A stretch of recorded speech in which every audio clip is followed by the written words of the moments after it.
Abra sua Bíblia junto comigo, Salmo 127 e 128. Nós vamos ler esses dois salmos que serão base para a nossa reflexão nessa noite.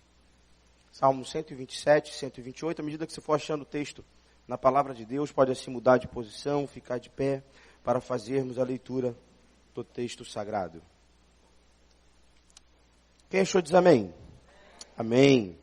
Se o Senhor não edificar a casa, em vão trabalham os que a edificam. Se o Senhor não guardar a cidade, em vão vigia a sentinela. Inútil vos será levantar de madrugada, repousar tarde, comer o pão que penosamente granjeastes. Aos seus amados ele o dá enquanto dormem. Herança do Senhor são os filhos, o fruto do ventre seu galardão. Como flechas na mão do guerreiro, assim os filhos da mocidade. Feliz o homem que enche deles a sua aljava, não será envergonhado, quando pleitear com os inimigos a porta. Bem-aventurado aquele que teme ao Senhor e anda nos seus caminhos. Do trabalho de tuas mãos comerás, feliz serás, e tudo te irá bem. Tua esposa, no interior de tua casa, será como a videira frutífera. Teus filhos, como rebentos da oliveira, à roda da tua mesa. Eis como será abençoado o homem que teme ao Senhor. O Senhor te abençoe desde Sião, para que vejas a prosperidade de Jerusalém durante os dias de tua vida. Vejas os filhos de teus filhos, paz sobre Israel.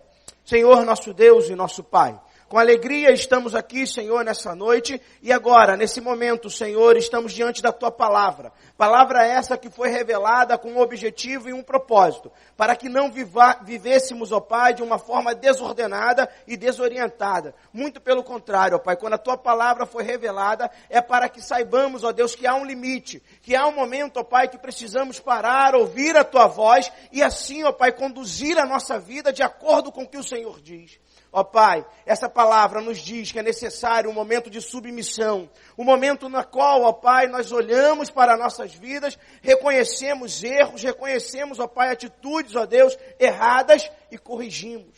Que a Tua palavra nessa noite tenha total liberdade, Deus, para falar, para agir, para operar, para transformar, para colocar, ó Pai, novos pilares em nossas vidas. Fala conosco, Pai, é o que eu te peço e desde já lhe agradeço. Em nome de Jesus, amém. E amém. Podeis assentar, querido. E ao sentar, vira para quem está do seu lado, fala o tema dessa mensagem, que é assim, antes de viver, fala para ele. É preciso entender. Você já se viu diante de alguma situação que você não sabe fazer? As situações que a gente sabe fazer no dia a dia, quem é boa cozinheira, né? Já acorda de manhã, se tem todos os elementos ali para você fazer almoço, às vezes a luta é saber o que vai fazer, né? Você não sabe se hoje eu faço frango, se hoje eu faço carne moída, se hoje eu faço carne seca. Às vezes o problema é esse, mas já quem tem o talento, o que tem, ela se vira. Ela pega ali, faz bem e a coisa acontece. Mas para quem não sabe, pode ter o que for. Pode ter todos os elementos, tudo, e a pessoa olha para aquilo e ela congela, e ela diz, meu Deus, vou morrer de fome hoje. Porque para fazer tem que entender, tem que saber do que está ali diante de você. Se você não sabe, você fica perdido. E você precisa que alguém te diga, olha, para fritar ovo, querido, primeiro você tem que quebrar o ovo. Porque tem pessoa que até ovo é dificuldade, a pessoa fica olhando, meu Deus, como que frita isso? Como que isso daqui vira aquilo dentro do meu prato? E tem uma dificuldade. Então, tudo antes de fazer, eu preciso de entender. Eu não posso me lançar a realizar de uma forma desordenada. E assim também é a vida. A vida, ela não pode ser vivida de uma forma, eu vou viver, eu vou aprender, de qualquer jeito. Eu preciso entender que a palavra de Deus é a revelação de Deus para que eu viva uma vida abundante. Em João capítulo 10, versículo 10, fala que o diabo vem senão para matar, roubar e destruir, mas que Cristo veio para nos dar vida e vida em abundância. Mas essa vida em abundância não é algo que Deus ele chega, ele te dá e fala, agora viva essa vida abundante. Eu preciso entrar por um caminho. João 14, 6 fala sobre isso. Jesus diz, eu sou o caminho, a verdade e a vida. Há um caminho pelo qual eu tenho que entrar. E quando eu entro por esse caminho, eu começo a viver a vida que Deus quer para mim. A vida que Ele tem reservado para mim. Mas eu preciso entender que na vida eu posso estar de uma forma atenta aos desdobramentos da minha vida, ou eu posso estar desatento na minha vida. Você já viu uma pessoa que não sabe, primeiro dia de emprego, ela não sabe fazer nada. E aí o outro, que é mais experiente, está explicando. O experiente explicou, ele não entendeu nada. Só que ele fica com vergonha de falar. E ele diz, entendi. E a pessoa sai.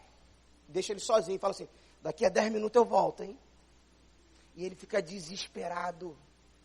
Porque ele falou que entendeu e não entendeu nada. E assim acontece na nossa vida espiritual em alguns momentos.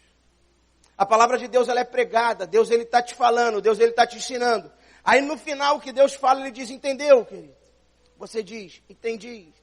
Na verdade você não entendeu. Porque você começa a fazer coisas de forma errada. E há um perigo quando a gente não entende o que Deus está falando. Porque quando a gente não entende o que Deus está falando, a gente começa a abrir uma sucessão de erros na nossa vida. A gente vive para colecionar erros. Se a gente faz um apanhado da semana, você vê que segunda-feira você errou, porque você não ouviu a voz de Deus. Na terça-feira você soma o erro de segunda com o erro de terça, com o de quarta. Quando chega na sexta-feira você diz, meu Deus do céu, que semana atribulada foi essa? Que semana de dificuldade, dificuldade em tudo. Dificuldade no trabalho, dificuldade na família, dificuldade na igreja. Mas por quê? Porque Deus está falando e eu não estou entendendo. Porque eu estou vivendo a vida de uma forma, de qualquer jeito. Primeira coisa que eu quero te chamar a atenção nessa noite. A gente precisa ter atenção para a vida que a gente está vivendo. A gente não pode ser cobrado pelo erro para ter atenção. Quando você está andando numa rua, tem um buraco. Você caiu naquele buraco, sujou tua calça, sujou teu pé, está todo sujo. Como é que você começa a andar? Você não anda mais displicente. Você já começa a andar mais atento. A gente precisa de atenção na vida. A gente precisa de atenção na vida para não cair no buraco, para não tropeçar, para não errar. Para ouvir a voz de Deus e submeter a voz de Deus. Salmo 127 que nós lemos, é um salmo que fala sobre soberania. Ele fala sobre soberania em 3 esferas. A primeira esfera, na construção de uma casa. Ele está dizendo que para construir uma casa, não é com a minha força, não é com o meu desejo, não é com a minha vontade. Ele está dizendo assim, ó, se o Senhor não edificar a casa, em vão trabalham os que a edificam. Está dizendo, se o Senhor não estiver na sua casa, não adianta de nada. Ela pode ser a mais bonita. Ela pode ser a mais bonita da rua, a mais bonita do bairro, a mais bonita da cidade.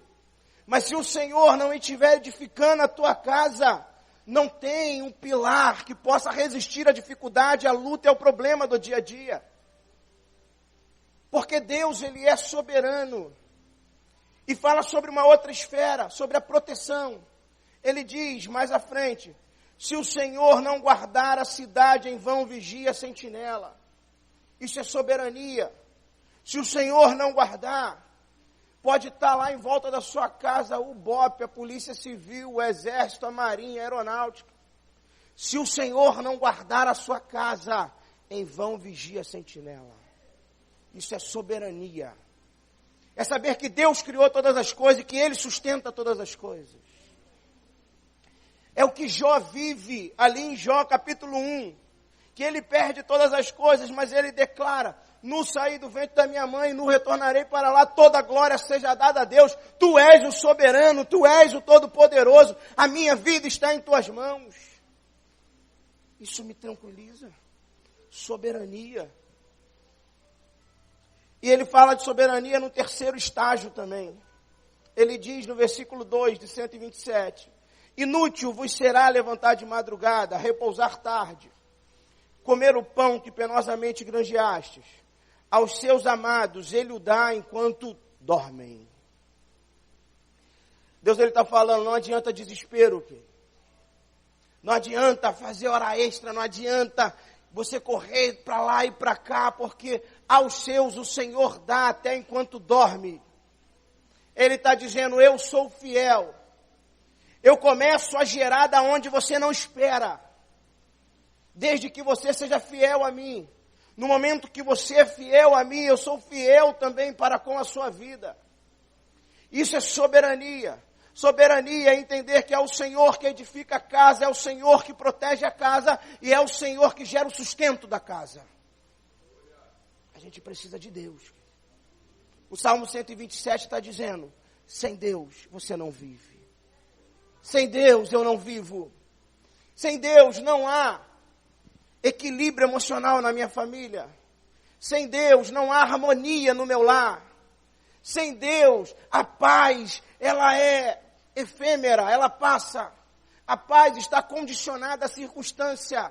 A paz, ela não é uma marca na nossa vida. E a paz e a alegria é a marca do cristão. Por onde o cristão passa, ele deixa um carimbo de paz e um carimbo de alegria. Filipenses 4:7 fala que há uma paz que excede todo entendimento. É uma paz que não está ligada à circunstância.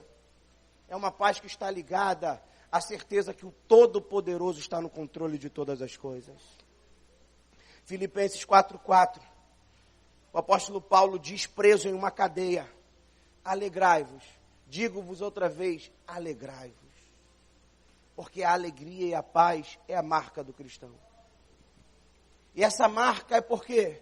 Porque eu sei que Deus está no controle de todas as coisas. Que Ele é soberano. Que a minha vida está em tuas mãos. E este princípio de soberania aplica-se a tudo que eu vou fazer na minha vida. Tudo que eu vou fazer na minha vida, eu sei que eu sou um agente secundário. Porque Deus é que está na minha frente conduzindo o que eu vou fazer, a forma que eu vou fazer e a maneira que eu tenho que lidar. Não sou eu que saio na frente e digo, vem Deus e me abençoa.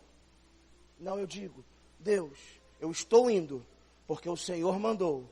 E se o Senhor mandou, eu já começo a glorificar, porque eu sei que vai dar certo.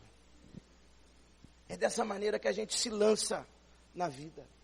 A gente não se lança na vida de uma forma individual. A gente se lança na vida submisso à vontade de Deus. No mundo espiritual, solução é igual a submissão. Para todo problema, há uma solução. Vira para quem está do teu lado e fala isso. Para todo problema aqui, tem uma solução.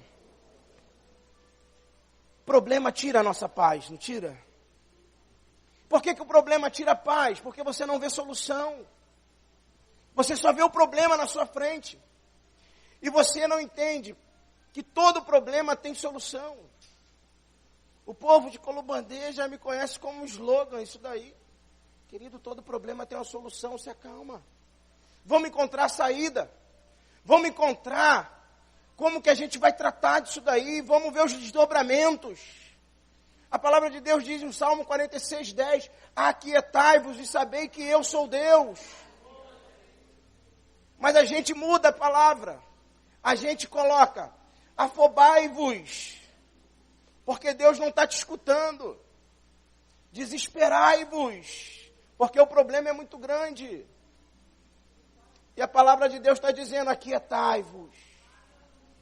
Ei, se tranquiliza. Fique em paz, eu estou com vocês. A gente vai participar de uma Santa Ceia daqui a pouco. E o texto da Santa Ceia diz, tomai dele e fazei menção, memória, que eu estarei convosco todos os dias e que voltarei para vos buscar. Isso gera paz, querido. Eu posso estar no maior problema, na maior aflição, na maior luta da minha vida. Mas quando eu lembro desse texto, isso gera paz no meu coração. Romanos 8:28 vem como uma flecha nos momentos de dificuldade, que declara, todas as coisas cooperam para o bem daqueles que amam a Deus. Coopera. Mas eu preciso entender que para o problema tem uma solução. Eu não posso supervalorizar o problema, porque todas as vezes que eu supervalorizo o problema, ele me paralisa e ele me para. Mas eu também não posso menosprezar o problema. Porque se eu menosprezo o problema, começa a vir um acúmulo de problemas. Né? Aí parece até o banco que vai acendendo senha. Problema 1, problema 2, problema 3. E você, Jesus, eu não resolvi o 1, já estou com 15. Mas é necessário colocar em Deus e saber que em Deus há solução para todos os problemas da nossa vida. Mas solução no mundo espiritual está ligado à submissão. Não está ligado à afobação. Não está ligado a desespero. Não está ligado, eu resolvo com a força do meu braço. Mas está em ouvir a voz de Deus e obedecer a voz de Deus. O que acontece no Jardim do Éden, quando Adão peca. Quando Adão peca no Jardim do Éden, se estabelece uma dificuldade na vida do ser humano, que é um estado de rebeldia. Eu não quero concordar com Deus. Esse não concordar com Deus é algo que eu tenho que lutar todos os dias da minha vida. Eu acordo pela manhã, antes de eu sentir o frio e falar, Jesus, não está parecendo nem São Gonçalo, que tanto frio é esse? Antes de eu pensar isso, eu penso, hoje eu preciso concordar com Deus. Hoje eu preciso lutar contra a minha carne e dizer, Senhor, eu quero viver para a Tua glória nesse dia. Viver com propósito, querido. Sabe o que é? A gente vive uma década, dessas últimas 2 décadas, que se fala muito sobre igreja com propósito, vida com propósito. Mas sabe o que é propósito? É você acordar com Deus e dormir com Deus. É você acordar santo e dormir santo. É você acordar consciente da sua missão e dormir consciente da sua missão. É você ser bênção em todos os lugares que você passar. Em todos os lugares que você passar, você deixa um rastro do céu. A pessoa olha e diz, meu Deus, tem algo diferente nessa pessoa. Tem algo diferente nesse jovem, nessa mulher, nesse homem. Isso daí é marca de alguém que serve a Deus e é submisso a Deus. Mas é necessário vencer as lutas do dia a dia. Aquilo que te aflige, aquilo que te apequena, aquilo que muitas vezes causa confusão na nossa forma de pensar. Por isso que eu preciso compreender e entender para depois viver. Porque isso faz total diferença na minha vida. E para isso eu preciso entender alguns pressupostos da palavra de Deus. Alguns pilares da palavra de Deus. O primeiro pilar da palavra de Deus que eu preciso entender é que Deus criou todas as coisas e as sustenta com as suas mãos. Que Deus está no controle de todas as coisas. Que nada foge ao controle dele, nada. Não há um minuto da sua vida, um segundo da sua vida que Deus ele perca. Ele está no controle da sua vida. Foi Ele que criou a sua vida. Foi Ele que te chamou da não existência à existência e diz, olha, valorize essa vida que eu estou te dando. Junto com essa vida que eu te dou, tem um projeto. Junto com essa vida que eu estou te dando, tem uma missão. Então viva essa missão. Cumpra o meu querer através da sua vida. O segundo, realidade que a gente precisa entender é que o pecado entrou no mundo. Pecado, você conhece, você sabe o que é. É errar o alvo. É não fazer a vontade de Deus. É saber o que tem que ser feito e não fazer. E o pecado, ele causa um desajuste no mundo. O pecado gera imoralidade. O pecado gera corrupção. O pecado gera lascívia. O pecado gera divórcio. O pecado gera jovens na drogas, adolescentes na drogas. E esse desajuste que o pecado gera, ele pode alcançar a minha família e a sua família. É por isso que a gente se consagra. É por isso que a gente se separa.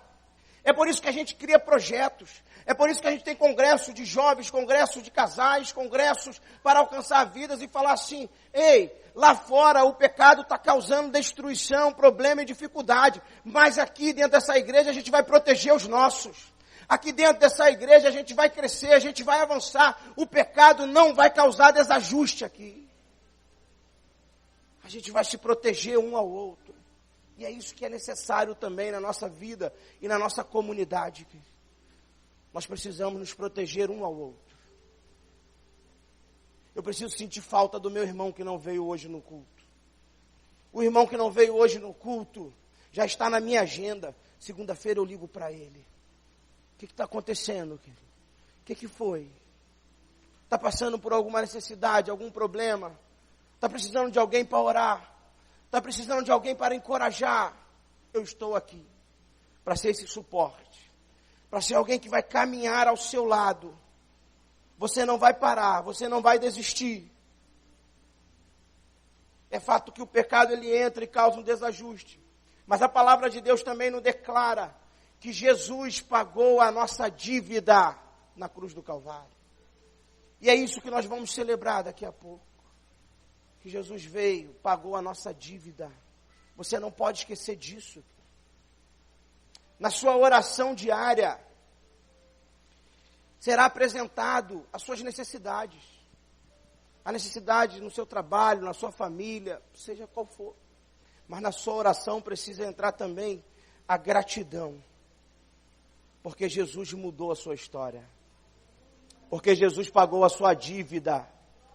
Porque Jesus te tirou de um cenário. Colossenses capítulo 1 declara que nós saímos da escuridão, que nós saímos de uma situação e fomos transportados para o reino do Filho do seu amor. Nós mudamos, porque a nossa dívida foi paga em Jesus Cristo.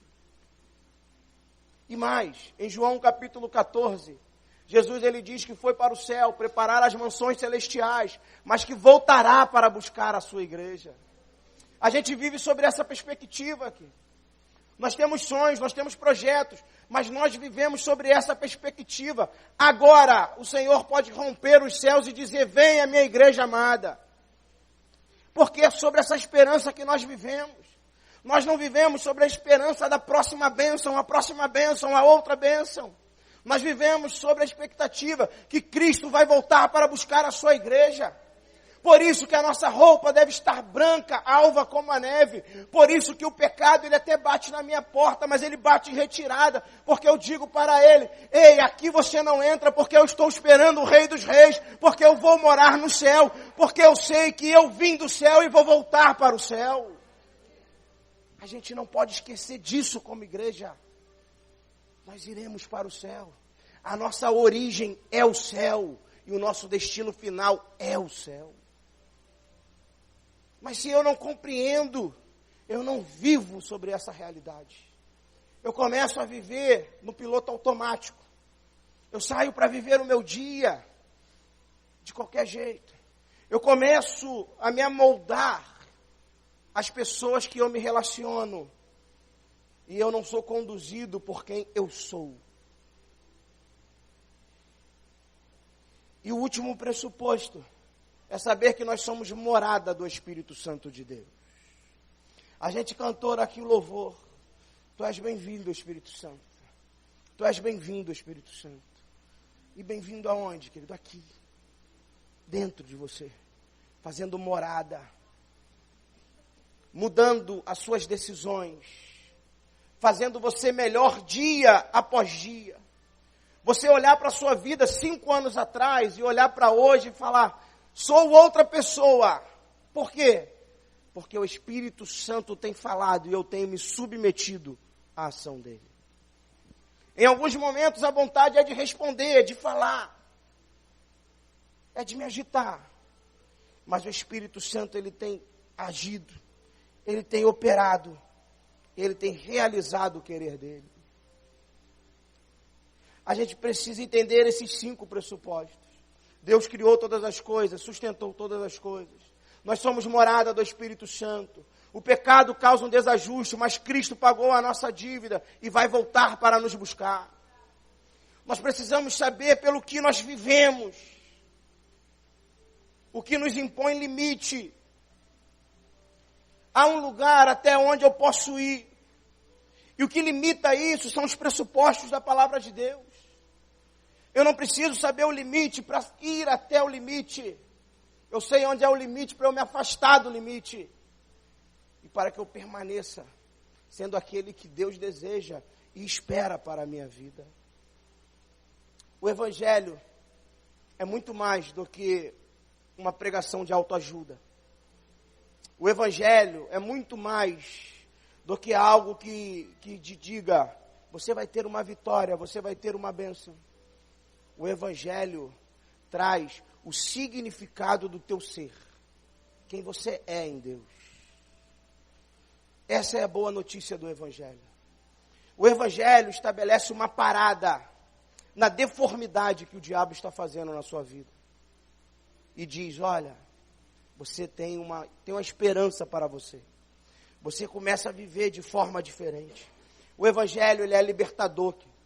O Evangelho é transformador. O Evangelho, ele é provedor, protetor e limitador. Mas eu preciso tomar isso para a minha vida. Eu preciso viver isso dia após dia. E como que eu vivo isso, pastor? Eu vivo isso evitando a distração. Eu vivo isso dizendo não às coisas que possam tirar a minha atenção. Porque o que é ser evangélico? É seguir a Cristo. E como que a gente deixa de ser evangélico, deixa de ser cristão? Quando eu não consigo mais ver a Cristo à minha frente. Os problemas, as lutas, os desejos, os impulsos estão na minha frente. E eu não vejo mais Cristo. Eu não consigo mais reproduzir o que Cristo reproduz, porque eu não mais o vejo. Porque nós somos isso, nós reproduzimos o que Cristo faz. Se Cristo está caminhando, a gente está atrás dele.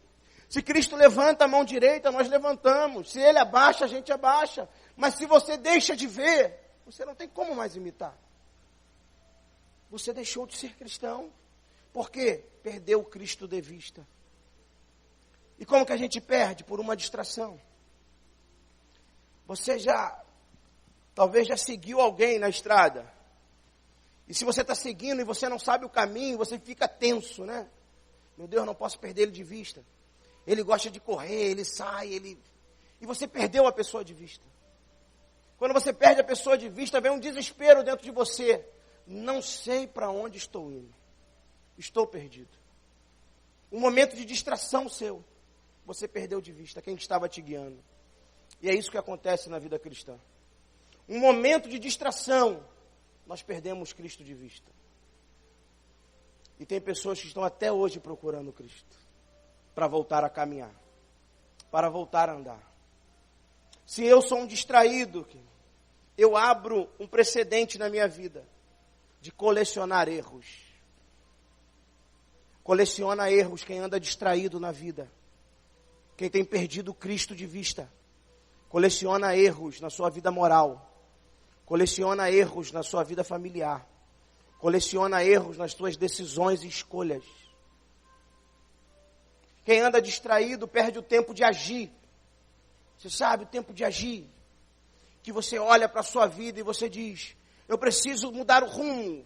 Eu preciso dar uma guinada na minha vida. Mas quando você percebe isso, já foi o tempo. Porque você tinha que ter tomado a decisão, talvez há 3 anos atrás. Mas por distração, você perdeu o tempo de agir. Faltou ação, faltou disposição. A gente precisa estar atento na vida. Na vida não há momento para distração. Não há momento para estar negligente, relapso. Eu preciso estar atento ao que Deus está falando, ao que está acontecendo à minha volta. E não perder o tempo de agir.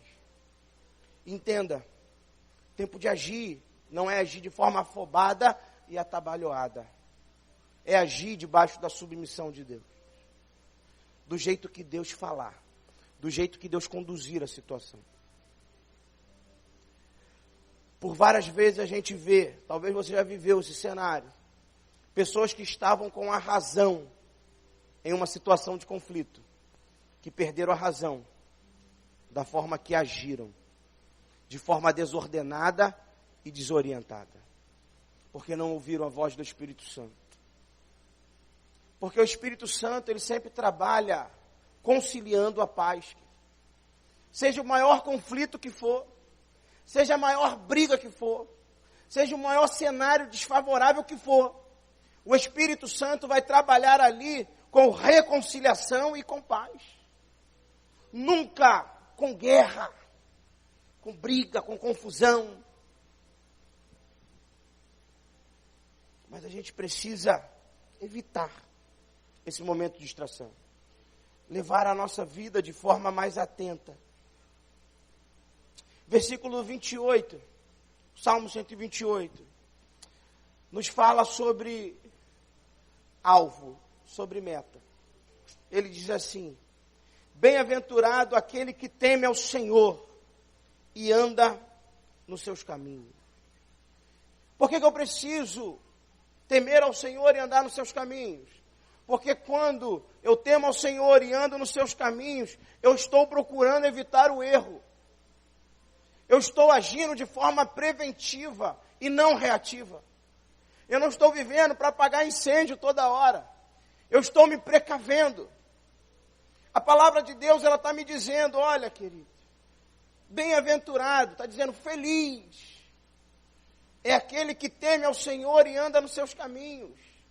Ele está nos dando uma dica de como viver bem, de como ter uma família saudável, de como ter uma vida tranquila. Tem uma vida tranquila aquele que teme ao Senhor e anda nos seus caminhos. Ele está dizendo, eleva o padrão da sua vida. Não se acostume com essa vida de assistir culto, de ouvir uma palavra, de receber uma oração. Mas teme também ao Senhor e anda nos caminhos dele. Eleve o padrão. Vá para mais perto de Deus. Esteja junto dele em profundidade. Leve a igreja para dentro da sua casa. A igreja, ela tem um endereço físico aqui, em Tribobó. Mas espiritualmente, ela está na casa de cada um aqui. Essa palavra, ela não acaba no amém. Ela começa no amém. Quando aqui se fala amém, começa o culto, querido. Porque você leva tudo que você ouviu, tudo que foi falado para a sua vida. E isso não causa um impacto somente aqui. Vai causar um impacto por onde você passa. Mas é necessário elevar esse padrão. Quando eu elevo o padrão da minha vida, eu não me torno juiz do outro. Eu não me torno aquele agora que dita as regras espirituais e morais. Quando eu elevo o padrão, quando eu melhoro espiritualmente, eu me torno referencial para o outro. A minha vida começa a anunciar Cristo. A minha vida começa a dizer, e a pessoa começa a ver os frutos. E ela olha, que família abençoada. Eu vejo Deus na vida dessa família. Eu vejo Deus na vida desse homem, na vida dessa mulher, na vida desse jovem. E eu quero isso também para a minha vida. Quando você eleva o padrão, você se torna referencial. Você anuncia Cristo sem pronunciar a palavra. E você começa a ser exemplo por onde você passa. Amém? Quero convidar você a estar de pé nesse momento, para que a gente tenha um momento de oração antes da celebração da Santa Ceia.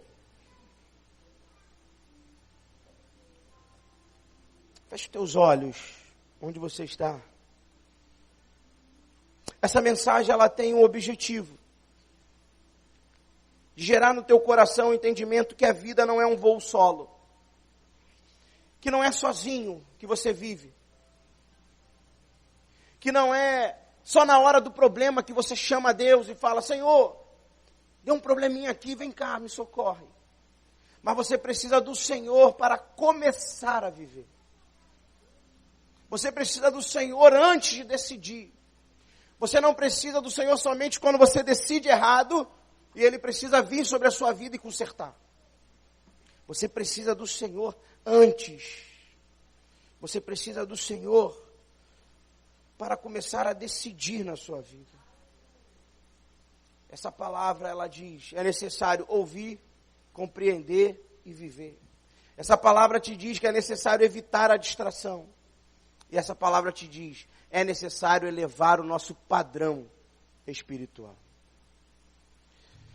Salmo 128, versículo 3, diz assim: tua esposa, no interior de tua casa, será como a videira frutífera. Teus filhos como rebentos da oliveira, à roda da tua mesa. O salmista, ele usa essa figura de rebentos da oliveira. É que ele dá fruto mesmo longe da oliveira. Está dizendo que quando você vive dessa maneira, quando você ouve, compreende e vive, quando você tira a distração da sua vida e quando você eleva o padrão, você está criando um ambiente propício para a criação dos seus filhos. Por isso que a gente precisa entender, compreender e viver da maneira que Deus espera. Senhor, nosso Deus e nosso Pai, te agradecemos, Senhor, por essa palavra. Te agradecemos, Senhor, por tudo que o Senhor tem feito ao longo da história, Senhor, do cristianismo e o que o Senhor tem feito já na história da Igreja de Nova Vida em Tribobó. Quantas vidas transformadas, quantas vidas impactadas, quantas vidas, Senhor, que tem aqui aprendido a Tua vontade e vivido a Tua vontade. Ajuda-os, Senhor, a cada dia a superar as dificuldades, as lutas, os problemas e caminhar para o centro da Tua vontade. Que possamos, Senhor, não somente conhecer a Tua palavra, mas viver a Tua palavra de forma intensa e comprometida. Que vejamos, Senhor, os frutos dessa palavra em nossas vidas. Isto, Senhor, é o que eu te peço. E desde já lhe agradeço. Em nome de Jesus. Amém e amém.